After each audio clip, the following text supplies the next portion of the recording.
Primeira vez que eu estou apresentando com as mãos livres, assim, eu vou ficar um pouco atrapalhado, espero que vocês compreendam.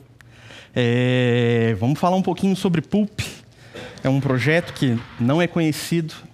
Eu mesmo, assim, quando eu estava no meu processo de entrevista ali com a Red Hat, fiquei conhecendo no momento da entrevista, né? A vaga não era específica para esse projeto. E, assim, a primeira vez assim, que eu escutei falar, eu já fiquei encantado, assim. Então, esse sou eu sou o Deco. Atualmente eu estou como desenvolvedor sênior de software na Red Hat. Eu sou um homem branco, de cabelos com dreads, né, cabelos pretos, barba mediana, tem gente que tem barba maior do que a minha. Estou usando uma camiseta com o logo desse projeto, que basicamente é um corte transversal de uma fatia de laranja, né? Tenho TDAH, diagnosticado recentemente. Acho que isso é importante, assim, explica vários comportamentos meus. E aí eu sou pai também e companheiro. Obrigado, minha companheira está presente aqui hoje. E aí eu queria começar esse papo aqui com isso, uma breve história de desenvolvimento. Não vou perguntar assim que tecnologia que vocês usaram, se as pessoas conhecem, né? Acho que esse ponto específico aqui, se você nunca usou, pode ter certeza, meu amigo, minha amiga, meus amigos, que vocês irão, em algum momento, esbarrar nessa tecnologia, né? Durante a jornada de vocês. Estou falando de containers, né? Provavelmente todos aqui já tiveram alguma experiência, vão ter alguma experiência com containers, então não fiquem preocupados, eu não conheço isso. Fique tranquilo, você vai passar por isso, né? Você vai se encontrar com essa tecnologia. Um padrão muito comum quando você está desenvolvendo coisas em containers você vai muito por tentativa e erro. Então você começou a escrever sua imagem de container, poxa, eu preciso partir de uma imagem base e eu preciso começar a instalar dependências do meu software. Então pode ser, preciso instalar o Python, preciso instalar dependências de desenvolvimento. Então eu preciso instalar bibliotecas necessárias, sei lá, para compilar algum componente, coisas do tipo. É muito comum a gente ir por tentativa e erro. Então eu preciso adicionar um monte de dependências, peço ali para algum software fazer o build dessa imagem, construir essa imagem, né? E aí ele começa a puxar da internet todos aqueles pacotes, faz lá o build, e aí você vai testar e dá erro. Aí você, beleza. Faltou alguma coisa. Você vai lá no seu arquivo de novo, declara essa nova dependência, faz o build de novo, vai na internet, pega, puxa, instala e erro de novo. E aí você pode ficar nisso assim por horas. Eu já passei alguns dias, muito tentativa e erro. Faz o build não dá certo, e vai e volta. E é normal. Acho que todo mundo aqui, com certeza, se não passou, vai passar e relaxem, é uma coisa massa, né? Só não é massa quando você está com uma entrega muito em cima da hora, mas a princípio é uma coisa legal de acontecer.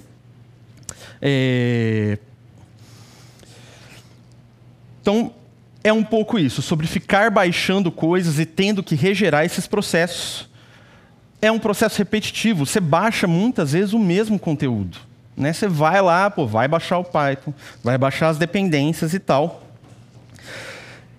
Uma coisa que me batia, assim, depois de um dia de trabalho, eu falo, velho, será que eu consigo dar uma adiantada nisso? O que eu poderia fazer para acelerar isso? E aí, nesse momento, até eu estava num projeto no Ministério da Cultura, e eu cheguei para a galera de infra de rede e falei, rola de vocês terem um mirror do Alpine aqui dentro da rede? Eu poderia apontar para esse mirror e aí, em vez de eu ficar gastando o link, já estou aqui do meu lado, aqui, o negócio vai baixar muito rápido.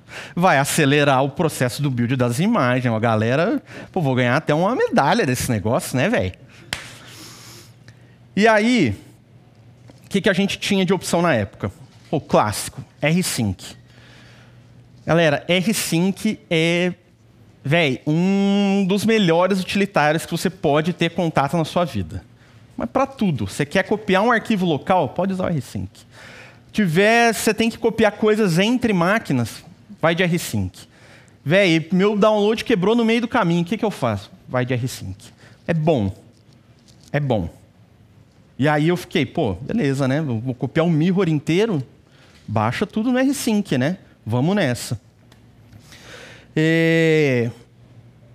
Outro ponto. Talvez vocês já tenham tido contato assim, com SecOps, pô, galera de segurança. Pô, vocês sabem, assim, a galera que já teve contato, o SecOps pô, não gosta que você fique baixando coisas a rodo da internet. Né? Você pode estar suscetível a um conjunto considerável de ataques. O mais recente caso emblemático que a gente teve foi de uma biblioteca de compactação chamada XV, né? XV, na qual, por um processo ali de engenharia social, um contribuidor foi adicionado ao projeto. Né? O contribuidor principal estava extremamente sobrecarregado, ele não conseguiu revisar uma parte do processo de adição ao código, e aí nisso, então, esse novo contribuidor adicionou uma espécie de backdoor.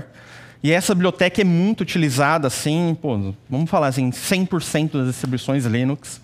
Esse código foi parar em vários lugares, né? Por sorte, houveram poucos efeitos, né? Isso foi descoberto a tempo, né, de segurar lançamentos e afins para impedir que isso chegasse mesmo a contaminar a internet de modo geral. Esse não é o único caso, é um caso mais recente que eu lembro, mas nós já tivemos casos, por exemplo, de bibliotecas no NPM, na qual é a mesma coisa, um código foi trocado e isso pôde afetar diversas aplicações. Então, a galera de SecOps sempre gosta de ter uma ideia do que você, desenvolvedor, está baixando. E aí eles podem, por exemplo, vamos homologar isso tudo aqui? Né? O que vocês estão usando de dependência? Outro ponto também beleza, eu falei aqui da minha experiência de fazer builds. Agora imagina a gente num CI com 5 ou 6 times de desenvolvimento e fazendo vários builds ao longo do dia. O quanto que a gente consome desses repositórios comunitários?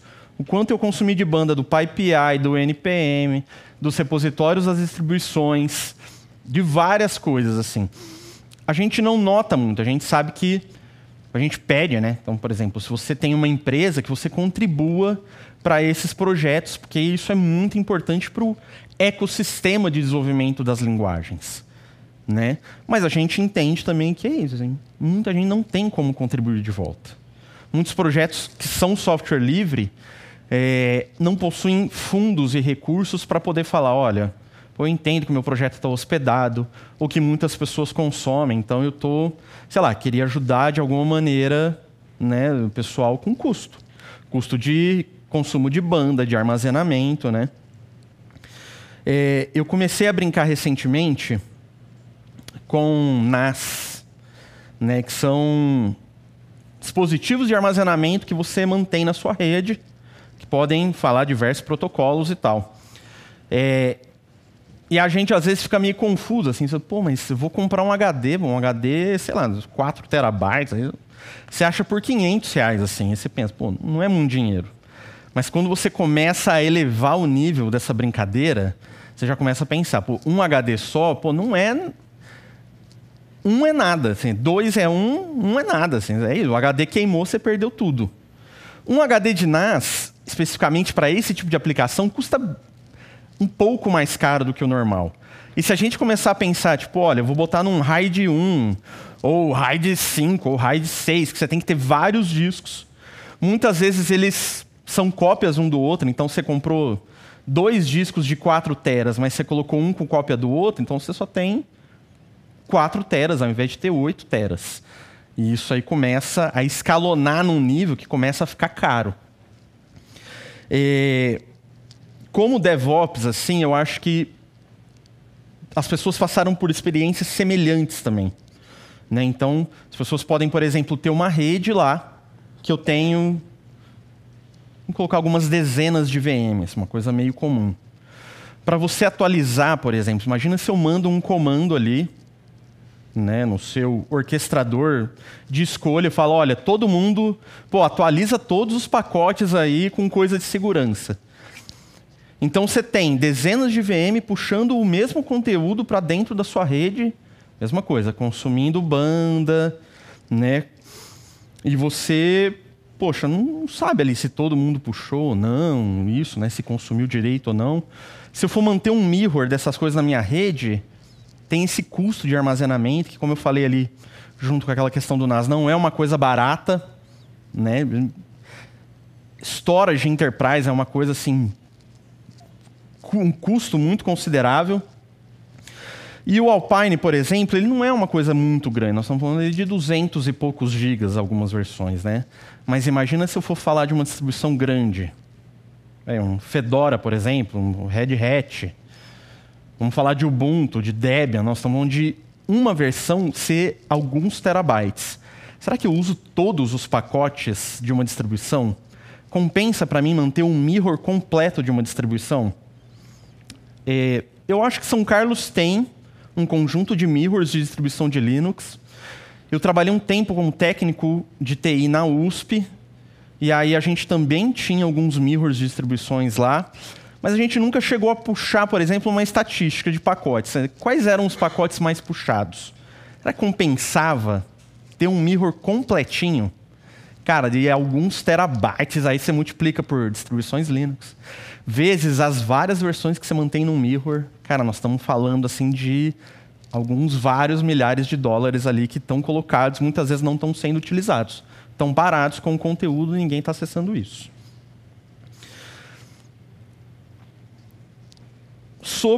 Entra aqui, então, em cena um tipo específico de aplicação que são gerenciadores de artefatos ou gerenciadores de repositórios de artefatos. Galera, com certeza vocês já tiveram contatos com alguns. Se você utilizou, por exemplo, GitHub, GitLab, provedores de nuvem, então usou a Amazon, usou o Google, Azure, todos eles possuem alguma implementação de gerenciadores de repositórios ou gerenciadores de artefatos, na qual você pode, olha, é isso, eu acabei de fazer minha aplicaçãozinha aqui, eu vou gerar um pacotinho dela, pode ser um pacote Python, um pacote RPM, um pacote Deb, qualquer coisa. Você vai lá e coloca dentro desse repositório, dentro desse gerenciador de artefato, né? E aí outros desenvolvedores da sua empresa podem puxar isso. Ou então você tem, por exemplo, um conjunto de componentes da sua aplicação que você fala, olha, eu posso mandar isso aqui para o NPM, posso pagar o NPM para manter isso como privado. Então, somente os desenvolvedores que tiverem uma chave, né, uma determinada autorização, podem entrar lá e puxar aquele pacote. Né, eu já trabalhei em algumas empresas que usavam esse padrão, né, mantinham essas coisas nos repositórios, mas de uma maneira privada. Outros players assim que são conhecidos são Artifactory. Provavelmente, se você já trabalhou com Java, você já deve ter escutado Artifactory ou Nexus, um desses dois nomes, que é comum, é isso. Pô, eu preciso gerar alguma coisa, guarda no repositório, outros times podem ir lá e puxar isso de volta. E aí aqui que entra o Pulp. Então, o Pulp está nessa classe de gerenciadores de artefatos. E aí, sobre o Pulp, então. Primeiramente, o Pulp é escrito em Python. Ele é parte do back-end dessas duas aplicações aqui, então, do Catelo e do Red Hat Satellite. São aplicações que são muito utilizadas para fazer esse gerenciamento de repositórios quando você tem redes. Então, poxa, eu tenho tenho redes com várias VMs. Como é que eu posso fazer para atualizar elas, para manter esses repositórios dessas VMs atualizados? Então, essas aplicações conseguem fazer cópias específicas de determinados formatos para dentro da sua rede. Todas as suas VMs começam a acessar essa cópia. Então, você acaba economizando, né, uma parte com armazenamento, você não precisa manter o repositório todo, por exemplo. E com custo também de tráfego. Né? Então, imagina que você pode ter, por exemplo, diferentes regiões, né, de um provedor de nuvem. Se você manter, por exemplo, só ficar puxando coisas de um determinado repositório fora, você vai pagar pelo tráfego que você puxou para dentro da tua aplicação. Se você mantém uma aplicação desse tipo dentro de cada região, por exemplo, o custo de tráfego cai drasticamente. Quais são os tipos de conteúdo, por exemplo, que o PUP suporta? Eu tenho aqui, então, essa lista. Exatamente, eu não sei aonde essa lista acaba, assim. Eu sei que esses são os tipos que a gente mais olha e dá atenção e desenvolve em cima. Eu tenho um tipo muito básico que a gente chama de file. Então, se você tiver, por exemplo, um repositório, que você tem arquivos, se você escrever um manifesto, um arquivo manifest, com o nome do arquivo, ponto e vírgula, e um checksum ali, um SHA-256, o PUP já consegue servir isso e controlar versões disso que você está servindo. Eu consigo fazer gerenciamento de RPM, de Deb, de Python, lógico, né? De Maven. A gente recentemente ganhou um plugin de R. Então teve uma empresa que tem uma distribuição R própria. E aí, cara, um dia essa galera encontrou o PUP e falou, vamos escrever um plugin de R para o PUP.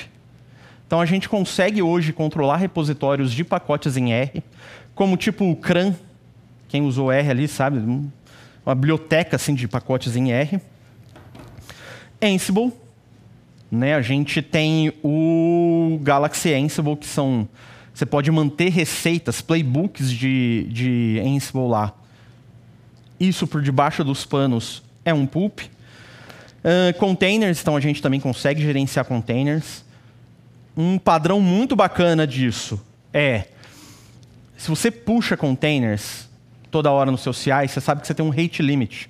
Você tem um limite de chamadas que você pode fazer lá para o Docker Hub. Se você passar disso, ele fala, você vai ter que esperar algumas horas para poder puxar novas imagens. Então a gente, por exemplo, consegue puxar imagens do Docker, manter elas no nosso PUP, e aí você, economiza nesse rate limit aí que você teria. E também Ruby. Né? Então, você tem lá um Genfile tal, a gente consegue manter isso armazenado, a gente consegue tratar todo esse universo, esse ciclo de vida de um repositório. Então, não é só manter um pacote. Então, tem que ter um metadado. O tooling, quando você consome, né, as ferramentas ali da sua linguagem, elas buscam as coisas na internet de uma determinada maneira. O PUP tem que implementar esses protocolos. Então, para cada um desses tipos, a gente está preparado ali para permitir que as aplicações consumam isso. Um pouquinho aqui sobre a arquitetura do PUP. Galera, não é só isso, por favor. Isso aqui é uma simplificação de toda a arquitetura do PUP. A gente tem muito mais coisa, mas a fins de explicação e fins didáticos eu vou colocar só essas duas entidades. A gente tem repositórios e distribuições. Repositórios é onde você guarda o seu conteúdo. Distribuições é como as pessoas podem consumir o seu conteúdo. Então, toda vez ali que eu criei pacotes Python, por exemplo, eu vou mandar eles para dentro do meu repositório. Quando alguém for consumir, consome através de uma distribuição. Beleza? Eu vou explicar algumas coisas que a gente implementa depois, que vão fazer um pouco mais sentido nisso tudo. Algumas features que eu acho que são assim, maravilhosas, que me falaram, putz, velho, acho que eu vou conseguir largar essa vida de R-Sync para trás. Primeira delas, as coisas no PUP são imutáveis. Então, um repositório ele é imutável. Se você fizer qualquer alteração no repositório, você não altera o repositório. Você sempre gera novas versões. Acabei de mandar um pacote para o meu repositório, então ele saiu da versão 0 para a versão 1. Mandei 10 pacotes, 10 novas versões. Certo? Versionamento. É isso. Então, eu consigo manter essas versões e eu permito que as pessoas acessem versões específicas. Lembra que eu falei da distribuição? Eu posso controlar como as pessoas veem isso. Então, eu posso ter diferentes endpoints, diferentes URLs, vamos colocar assim, acessando diferentes versões do meu repositório. Eu tenho um time, e aí eu tenho versões stable e unstable da minha aplicação. Né? Stable pode ter determinadas versões de pacotes e a versão unstable, outras versões. Eu posso ter duas URLs e eu posso ir trabalhando isso, né? Eu posso apontar para diferentes versões do meu repositório, né? Deduplicação. Véi, você mandou um pacote, se eu entender que o checksum é o mesmo, pô, não vou armazenar ele 2 vezes, né? Diferentes repositórios podem compartilhar artefatos entre si, né? E isso ajuda pra caramba em economizar disco. A gente tem um CLI, a gente tem ali uma interface de linha de comando que a gente consegue, né, interagir com o Pulp. Infelizmente, hoje a gente não tem uma UI ainda. Normalmente são serviços que implementam essas UIs em cima do que o Pulp oferece, né? Então, se você, por exemplo, olha, eu tenho aqui X pacotes para mandar. A gente só tem hoje como te falar, olha, você tem como mandar via linha de comando. Você não consegue mandar isso, por exemplo, via uma UI, a não ser que alguém implemente essa UI para a gente. Então, se você tiver afim, por exemplo, putz, eu gostaria de contribuir para esse projeto, pô, venha, e quer contribuir com uma UI, por exemplo, pode trazer que a gente vai aceitar de muito bom grado uma UI. Teve um pontinho aqui que eu... perdão, na verdade eu posso falar antes. Não coloquei no slide aqui. A gente tem uma feature que a gente chama de Remote Sync. Então imagina que é o seguinte, você quer fazer um mirror de alguma coisa. A princípio, você teria, sei lá, que puxar as coisas para a sua máquina e dali você mandar isso para o teu repositório. A gente consegue fazer isso diretamente no server-side. Então, num repositório eu posso falar, olha aqui para esse ponto remoto, vai lá e copia aquele conteúdo lá para mim, né? Um ponto bacana desse padrão é que eu posso falar, por exemplo, olha, a princípio, eu não sei se eu quero copiar exatamente tudo, saca? Eu não quero manter um mirror completo do que eu estou apontando como remoto. O que eu poderia fazer? O Pulp se baseia principalmente no trabalho dos metadados. Então, quando eu olho para um repositório, eu não vou simplesmente buscar lá todo o arquivo que está dentro daquela URL que você me indicou. Eu vou, primeiramente, ler todos os metadados. A partir desses metadados, puxo cada um dos arquivos, faço verificação de checksum, por aí vai, para reconstruir o repositório aqui para você.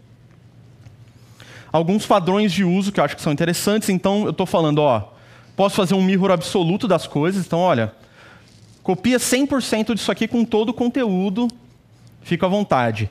Eu, pessoalmente, uso isso. Tenho algumas máquinas e algumas VMs, por exemplo, de Fedora na minha rede pessoal. Eu falo, olha, esse repositório principal aqui, o base, copia 100%. Porque eu sei que todas as máquinas vão usar bastante coisa daquilo ali. Essa feature aqui é muito bacana, que é on demand. Eu posso simplesmente falar, Pulp, vai lá, olha naquele remote lá para mim, só que eu não quero puxar todo o conteúdo, mas lê esses metadados para mim. Pulp vai lá, lê só os metadados e mantém um repositório, a princípio, vazio. Na distribuição, quando você vai verificar, todos os arquivos parecem que estão lá. Então, a hora que eu falo para uma aplicação, vai e consome isso, o Pulp vai olhar, peraí, esse conteúdo está aqui, onde eu tenho referência, onde eu armazeno minhas coisas? Não está, então beleza. Então, eu vou lá, puxo da internet aquele conteúdo, retransmito para o cliente e guardo uma cópia comigo. Então, é isso. Eu tenho, por exemplo, uma aplicação Django. Posso fazer um mirror on demand do PyPI. Não vou ter alguns, sei lá, dezenas de terabytes nas minhas máquinas, num servidor. Eu posso só falar, olha, pip install. Se eu apontar o meu repositório, o pip vai lá, vai achar que tem tudo, puxa o que precisa. O Pulp vai armazenar só o que ele precisou puxar daquele repositório, né? Eu não preciso armazenar inteiro. Imagina o quanto que a gente poderia ter isso nos mirrors que a gente tem de Linux no Brasil, por exemplo.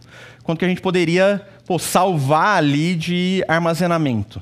Então é isso. Todo mundo que usa o teu mirror, na hora que mandar, sei lá, um DNF, um apt, ele vai chegar, o mirror vai puxar só o que...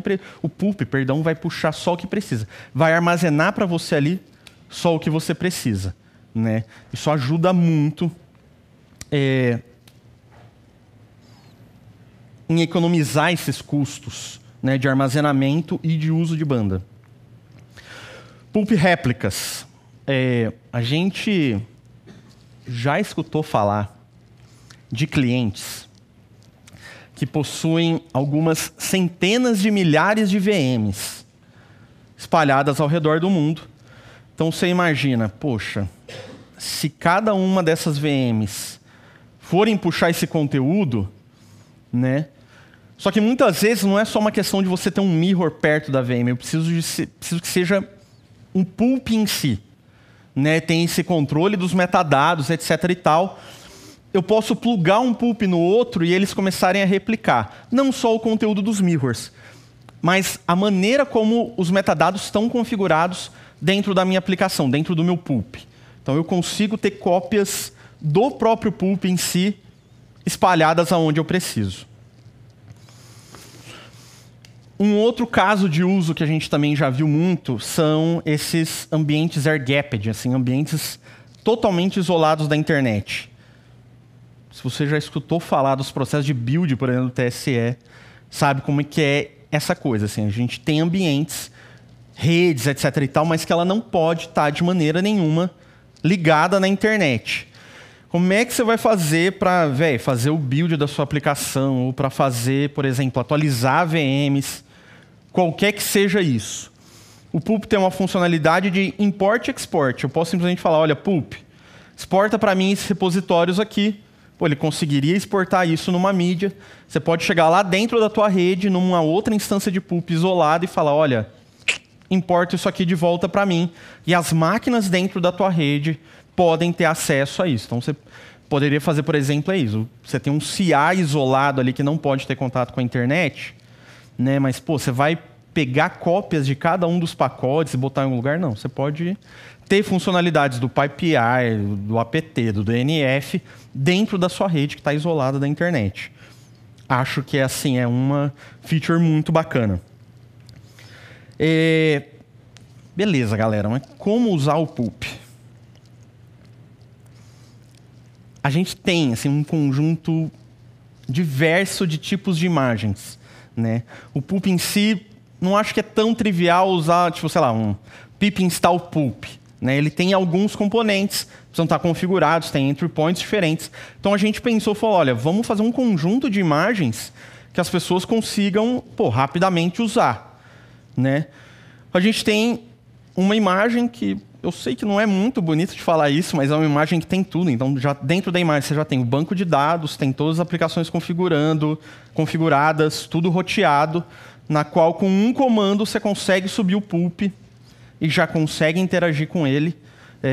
A gente usa muito isso para exemplos, para demonstrações, para primeiras utilizações. Eu acho que vale muito a pena, assim, para quem quiser experimentar, ir direto nessa imagem.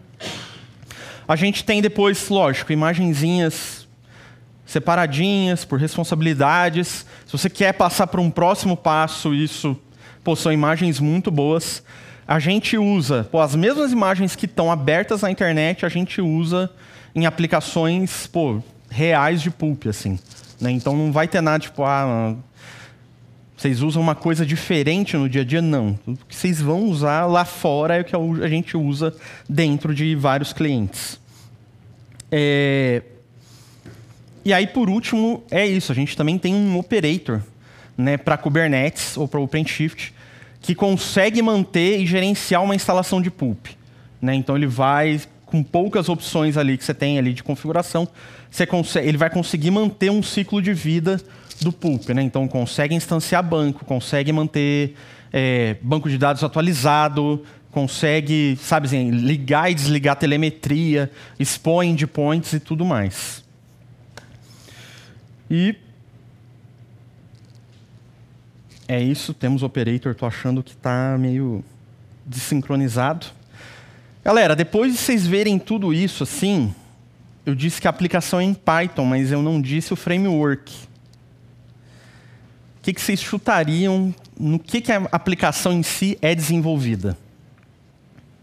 Que framework vocês usariam, por exemplo, para uma aplicação que tem esse conjunto de características, assim, de features? Por favor. Vamos lá, galera. Pô, chutem aí, velho. Bora. Quase. Olha isso, Twisted. Eu vi um Fast API aqui. Fast API.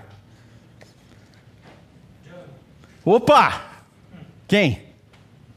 Quem falou Django? Galera, a gente fez um negócio em Django. Pelo menos a grande maior parte dele, né? Um dos componentes, que é o que permite as pessoas verem as distribuições, é feito com I/O HTTP, tem uma performance um pouco melhor, mas por debaixo dos panos, galera, tudo é Django. É isso, assim, Django, pô, ainda consegue fornecer pra gente, enquanto desenvolvedores, assim, uma maneira muito rápida e prática de criar as coisas, né? No dia a dia, nas pessoas que vão usar as APIs, pô, assim, o que outros frameworks economizariam de tempo não vale o trabalho que a gente teria como desenvolvedor. Sabe, assim, a gente consegue entregar features numa velocidade bacana e ter esse time to market, assim, esse tempo de, pô, receber uma ideia e colocar ela no mercado, assim, pra gente, às vezes, é uma coisa meio crítica. A gente tem testes e tudo. Não é uma aplicação tão simples de manter, porque tem muitos legados. Hoje a gente está no Pulp 3, mas ele é um software que ele existe há pelo menos 15 anos, né? Ele foi reimplementado totalmente pelo menos uma vez, né? Então a gente tem que manter alguns legados funcionando, né? E o Django a gente ajuda muito a gente com isso, assim. Pra gente é muito bacana. E aí tem só esse pedacinho em I/O HTTP, né? Porque muitas vezes algumas chamadas que a gente tem que fazer são assíncronas. Responder isso para o cliente na hora que ele está consumindo conteúdo, precisamos manter um tempo e uma métrica boa nisso, né? Mas no resto da aplicação tudo, assim, basicamente é muito Python e principalmente Django. E aí é isso, galera. Espero que vocês tenham gostado. Se vocês ficarem muito curiosos assim de entender, pô, de ver um Pulp funcionando, vamos conversar. Eu posso gravar uma live mostrando assim alguns exemplos práticos. Acho que trazer isso para a apresentação, pô, eu ia perder mais da metade da apresentação só configurando repositórios em si, né? Então, se vocês tiverem afim, por favor, deem um toque. Questões e dúvidas, comentários, por favor, fiquem à vontade. Posso fazer uma pergunta? Pode fazer uma pergunta. Fazendo uma comparação aqui, talvez um tanto quanto vulgar, a gente pode dizer que ele é um Artifactory multiplataforma, sem uma interface gráfica ainda? É isso? Com certeza. A gente faz mais coisas que o Artifactory. Sabe? A gente tem encontrado, é isso, muitos gerenciadores de repositórios, mas, por exemplo, coisas como Remote Sync, pô, poucas pessoas entregam, assim, poucas pessoas, né? Poucos projetos entregam, assim, né? Não sei se vocês já viram, assim, uma galera agora tá com as ideias de usar os registries, né? Que você guarda imagens Docker para guardar conteúdo. Você poderia mandar para isso, né? Para um registry ali. Não uma imagem Docker, mas uma imagem de alguma outra coisa, né? Os repositórios já se preparam há algum tempo para isso. Mas, por exemplo, coisas como Remote Sync ou controlamento, esse controle de versões, eles não implementam ainda e, a princípio, nem parece ser uma coisa que eles querem implementar, né? Então, o Pulp ainda pega essa galera, pega esse nicho, né, de você conseguir fazer esse controle, assim, apontar diferentes versões, permitir que os usuários consumam diferentes versões de um repositório, né? Para a gente, isso ainda é muito útil. Mas, galera, dúvidas, questões? É isso. Então, espero que vocês tenham gostado muito. Para quem quiser conversar sobre esse projeto depois, se quiser entender como pode contribuir, a gente está com uma documentação novíssima, fresquinha, né? Um colaborador nosso, assim, um amigo nosso brasileiro, pô, se dedicou na documentação nos últimos meses. E aí, acho que agora a gente está com uma documentação, pô, muito boa, que traz muitos pontos novos, assim, coisas que estavam escondidas dentro do código do PUP, agora estão expostas nessa documentação. Beleza? Obrigado, galera.